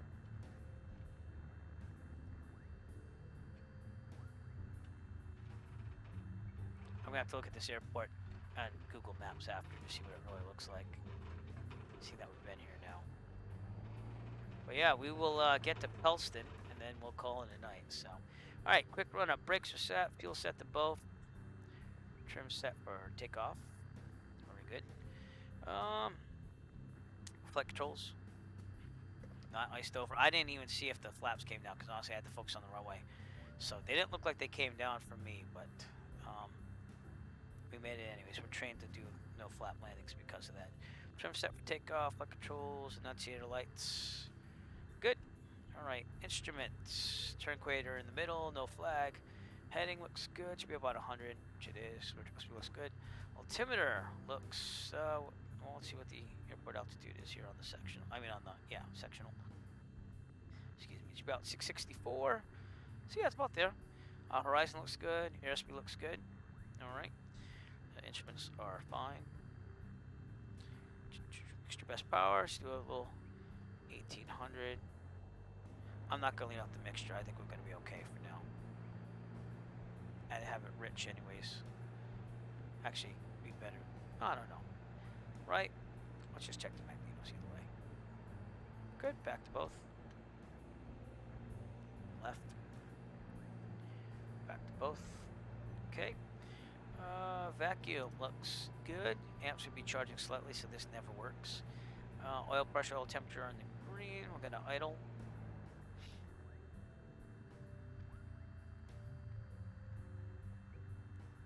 Very good. That was my first real, again, not merge head. Didn't declare emergency. I knew I was going to make it, but that'd be my first real, oops, landing with icing. So that went well. To 1,000. And we're good to go. Let's just do our briefing. If we're following takeoff roll, McKellen works or otherwise, we have an available runway ahead of us. We'll land directly ahead and abort takeoff. If we're under, let's see, 700, 1,500 feet, 1,500 feet. This problem mechanical or otherwise we'll land directly ahead. No more than 30-degree turns. Best glide speed 68. If we're above 1,500, this problem mechanical or otherwise we'll take a turn to the left. We'll land downwind on the grass. A taxi, the runway, whatever's available to us. Best glide speed is 68. With that, we should be good. Let's turn the strobes on. And let's make it over Lake Michigan. That's all we have to do. And hopefully it won't ice up. We just had some de-icing, quote-unquote de-icing by restarting the simulator here after landing here with a quick decision making for me. So here we go. Full throttle. You know what? Let's do a short field takeoff. Here we go. I got the brakes set. 10 degrees of flaps. And release. Aileron correction to the left.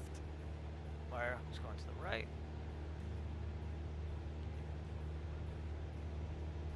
We will climb at 62 until we are clear of anything. This just seems to be a short field, so we want maximum altitude. Rotate 55. Climb at 62. There we go. Alright, positive rate. We're about obstacles. No flats. Now we'll go to 74. Best climb. And we'll keep it going. But we're doing good. Alright. And believe it or not, we're right on track to go to Pellston, which is right over Lake Michigan. So as long as we get any icing, we'll be good. If there's any immediate icing, like right away, we have to think about turning back and just calling this flight. So, and I might have got disconnected from VATSIM. I did, so I'm going to connect again. And I'll refile the flight plan. And hopefully I won't get disconnected again. Maximum altitude, here we go. Yeah, we'll keep it around 2,000-ish or so to stay out of the icing. Now flying low by GPS and thickening. My heading should be about 113, so right about there. And well, right over to Pellston Regional, Emmett County Airport.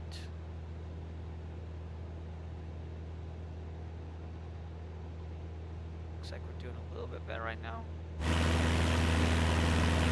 Get it over. Thank you to Welton Airport for supporting my de-icing there plane.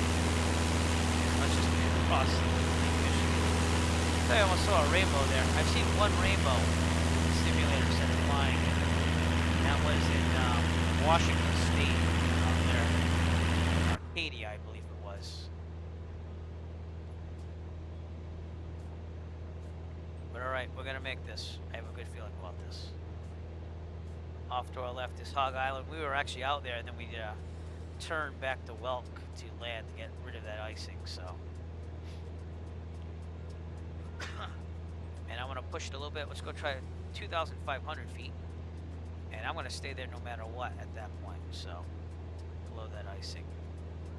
I think it was a combination of being up in the air that high with the clouds coming in, and that means humidity, which they collect on the plane, and I was just going down. It was dragging the plane down. I mean, I was at like 80, and you heard the stall warning horn around 60, 70. And that's what happens with icing, is that the disruption of the air over the wing makes it so that your stall speed goes up. So that's why when you hear that stall warning, you're not like, oh, I still got like another like 20 knots. No, not with icing. You listen to that stall warning horn. That's why it's there. And hopefully it doesn't get blocked up with ice itself. That's another thing. So, all right, let's level off. Smart decision making there, I think. Probably would have done it earlier in real life. I wouldn't have waited that long. But we're also lucky that that hole opened up in the overcast clouds above when we're at 5,500. So that is the hazards of icing. So a little turbulence. That was expected too. And trim this out to 2,500. A little lower than I'd like to be going over Lake Michigan, but we'll be good. We still got Cross Village that we should see to the left. It would have been on my right if we had the original flight path going on. Trim down still. And just for the heck of it, I'll leave Ito heat on to make sure that it stays warm, because we did have that clog up before. So I'd rather just leave it on there for airspeed's sake. But congratulations if you turned into this stream, because you got to see a little bit of emergency decision making there. And I didn't declare an emergency only because I still had engine power and everything. It was just getting the airplane down with icing. If it got really bad, I would have declared emergency and would have went on guard, as long as, on the guard channel, as long as I had control of the airplane and we were already into the airport. But that was a little sketchy, so a little fast. Right about there. I'll leave it there.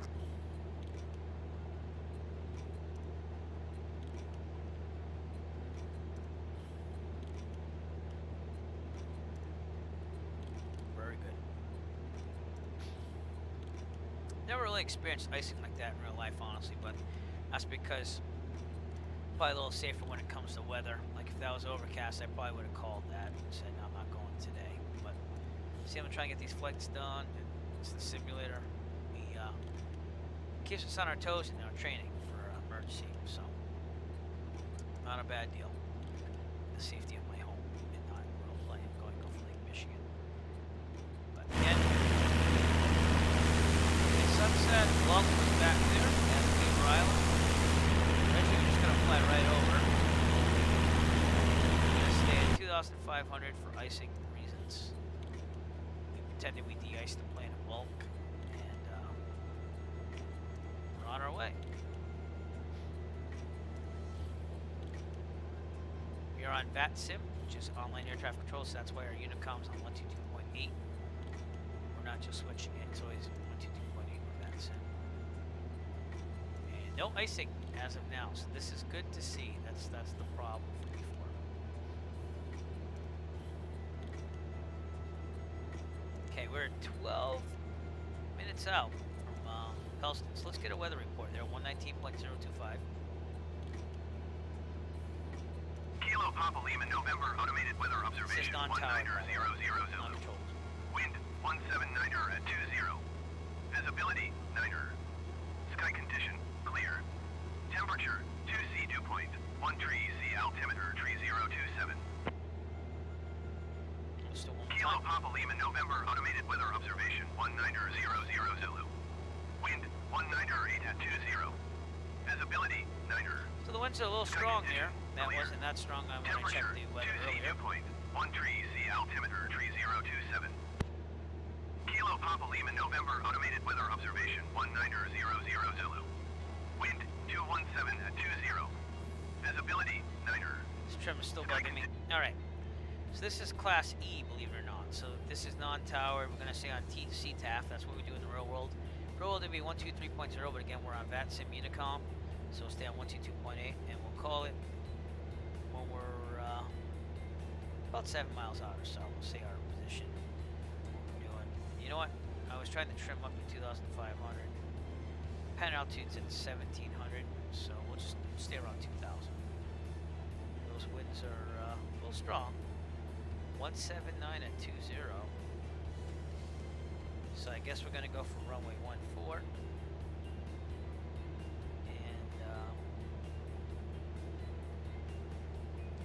We're gonna do. We'll see if I think it's all left turns here. Of course, the Bears got this all messed up, so I have to go to their chart supplements. Left, left, left, left. All left patterns. Okay, good. So we're gonna come out here. We're gonna go direct in extended final for runway 14 because we're not hearing lots of traffic, nor should there be on VATSIM. Because we're using an airport that is not really popular except for my planning for my around the USA flights here. And there is some storm activity to the south, which is why we have these overcast clouds. So we'll see what's happening there. But when I did the check on weather, it said that things are clear here. So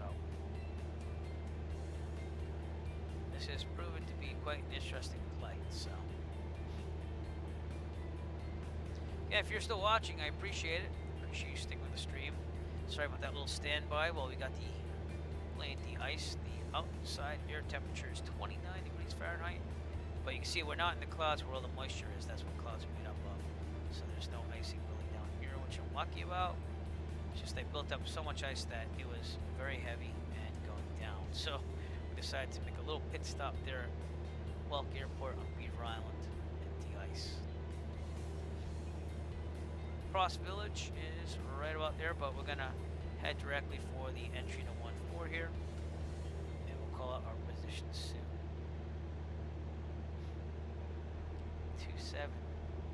17, at 20, right? So I'm gonna do my crosswind check here. Again, I have an app of this. 20, 170.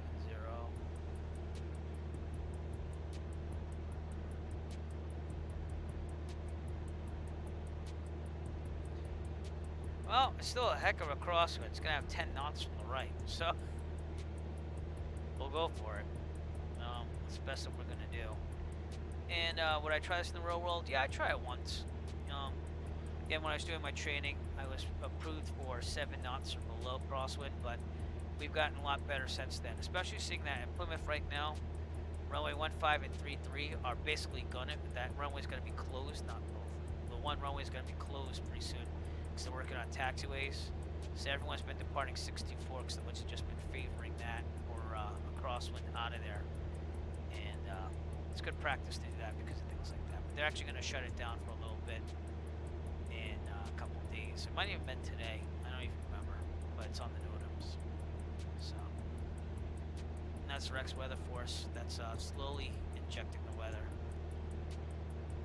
I have it on like a 5 millisecond delay when it transfers in weather, so it's a little lifelike. I haven't really played with the settings much, but could descend a little bit below these clouds.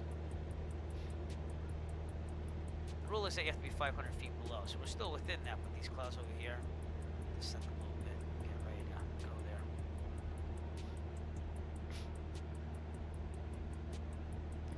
Pellston Regional, Cessna Echo Foxtrot, 13 miles to the northwest. We're setting up an extended final for runway 14, Pellston. Okay, we'll start a little descent here. And no icing, so we're very lucky. This is very good. Pellston will be out here in the distance, and we're setting up for runway 4.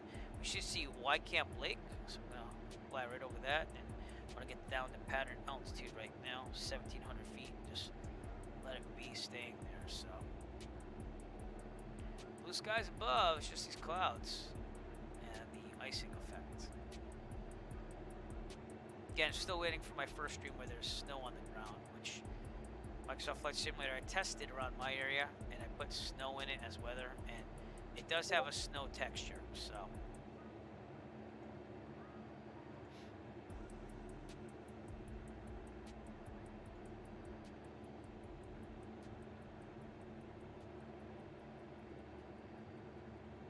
really good here, so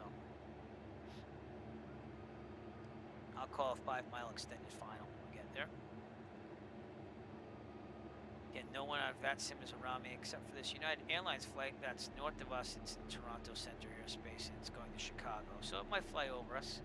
Probably not going to see it due to this overcast layer, but that's Way Camp Lake right there, and we're intercepting the final for runway 14. Directed, so we get this thing down and done. So, again, near pattern altitude, again, that's 1,700. And if you stayed on my stream this whole time, again, I do really appreciate it. I'm trying to get more followers. We're 9 away from getting affiliate status. We have to get more people watching, though, but I'm patient, and I only ask that you follow if you think that it is worth it. So feel free to chat with me in the final moments that we have left. Because after Pellston, we're going to call it a night. Enough excitement for one day. Airport should be out there. We'll see it as we get closer. We're still 9 miles out.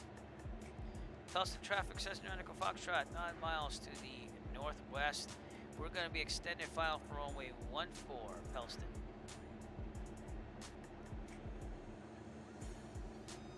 Kind of reminds me of my night landings at Plymouth when I saw the airport was dead and I called it for extended final and get you right in there. So, all right, a little RPM there. Now that we're getting to 1,700, trim down slightly. 4 minutes away. Again, this is why GPS is awesome to have, but you can't totally count on it. And this is the outer boundary between Class G and Class, we got Class E on the inside there, so this would be the G. There's the airport right there. There's runway 14, so that's what we're aiming for. Go over to the left a little bit more. And we'll hang around here at 1,700 feet, but we gotta watch out for that crosswind from our right. That's gonna be, see that's causing turbulence right now. Lower the RPM slightly.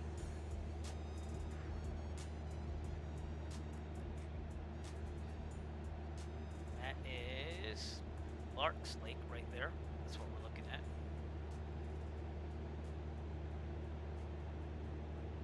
Okay.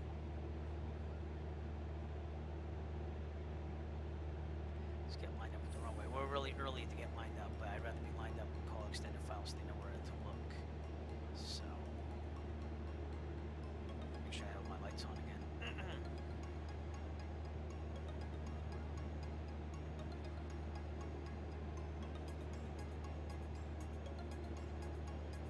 Alrighty then. Pellston traffic, Cessna Echo Foxtrot 5 miles out. Extended final for runway 14, Pellston. So now they know that I'm coming, and then I'm on final. Which again, we're still lining up a little bit, but they know we're out here. And they'd be looking in real life. And you wouldn't really do this unless you knew it was kind of a dead airport. You call out. I mean, you could do it even if it was busy, but you'd probably have a hard time getting in if you had a lot of traffic going around. So. Again, the safest way of landing in airport's 45 to the downwind, but this would be okay right now because it's not that busy with any traffic. So, unless this fantastic is here, but I think he's more in the distance. So, well, I can't see a light. Man, can you see his lights? Thought I could.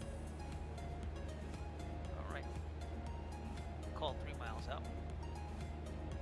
He can't hear me while he's on Microsoft Flight Simulator traffic, so we'll start a slight descent here like we're doing.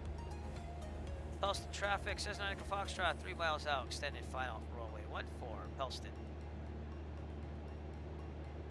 Alright, let's slow this thing down, 1700. It's 110 knots, 10 degrees of flaps right about now. Angle down slightly. We're coming in pretty hot here, so we're going to go on to 1500 already. Wait till it hits the white arc now for 20 degrees. And we're good. Alright, we're looking good here. We won't put the extra 10 degrees in. We might not even do it because we're having that crosswind from the right. In the real world, I probably wouldn't put in that extra 10. And that's again to have a little extra speed. And we're going to land somewhere around 70 knots for that wind that's coming off the right. In the real world, again, the winds don't really affect the plane as much as they do in the real world, 20 knots. I would have to wing down to the right, and I'd be doing my left rudder to stay in the middle of the runway, but it seems to be pretty stable right now, so.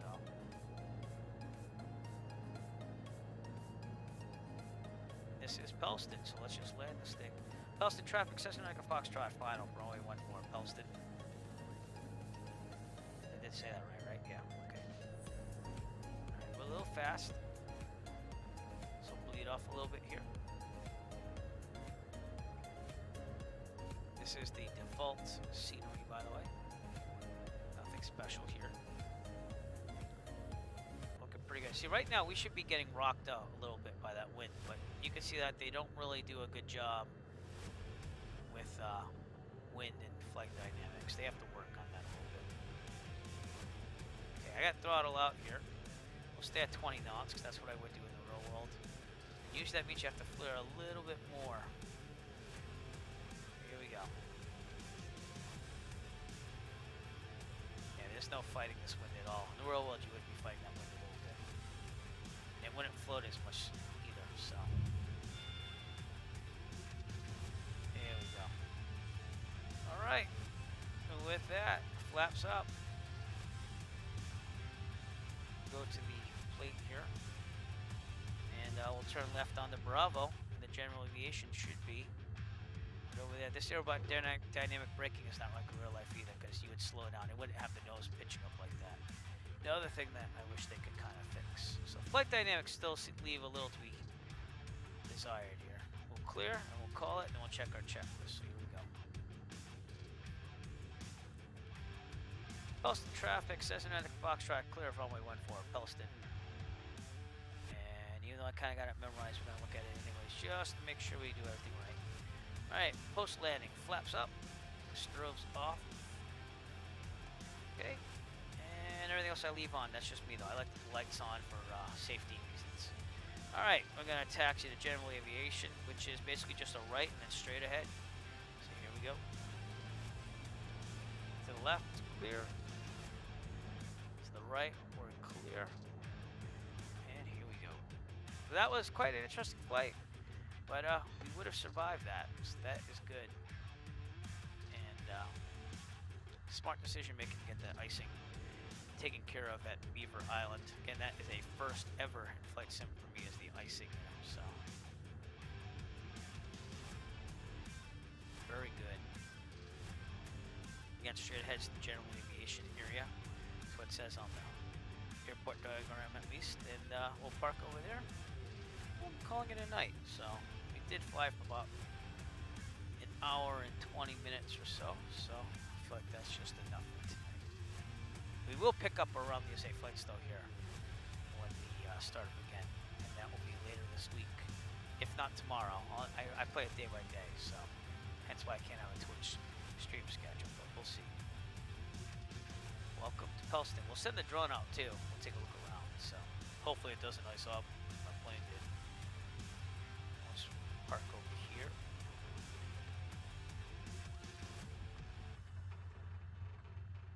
And let's shut this thing down, and then we'll take the drone for a little ride. Checklist. ALT verify silent, avionics off. That means all lights except for beacon and the avionics switch. Looking good. Alright, mixture will go full lean. Let's get this to 1,000 first. 1,000 RPMs. That way you don't follow the max. Mixture of full lean. Oh, isn't that nice? It let me know I parked in a spot. So I'm gonna wait till it stops. Mags off, master off, beacon off. And if you notice, there's another bug with this Rex weather force. Whenever you park in a parking space, it clears the weather. So what we're gonna do is start it up again to get that real world weather here. And that. I think that's a Microsoft thing. I think when it goes to your logbook, because you parked in a parking space, it kind of goes, it clears all the weather. So it's just what it is. All right, synthesis. Let's go. It's injecting still.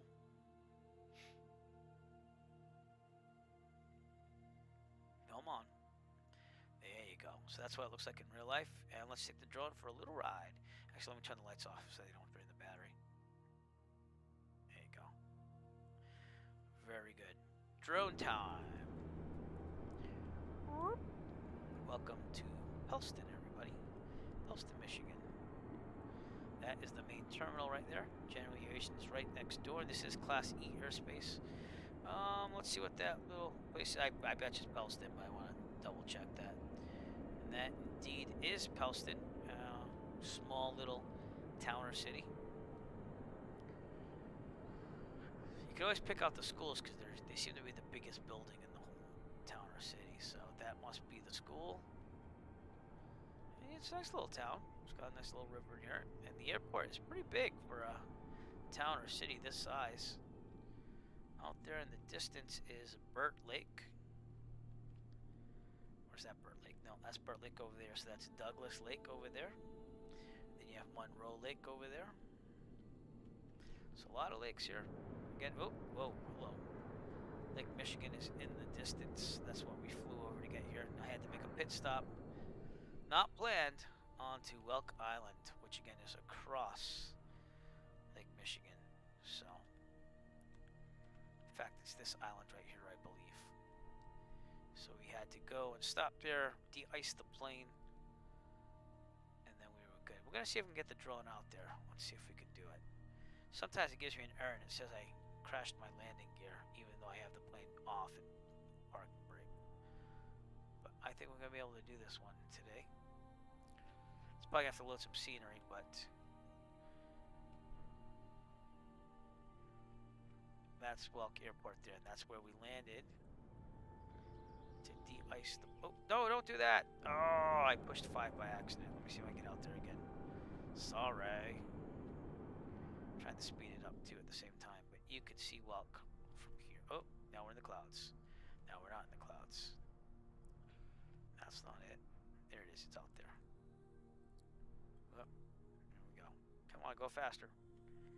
Must go faster. We'll just get a good look at Welk because we do owe them for our flight today. And thanks to the hospitable ground crew there that de-iced the plane again.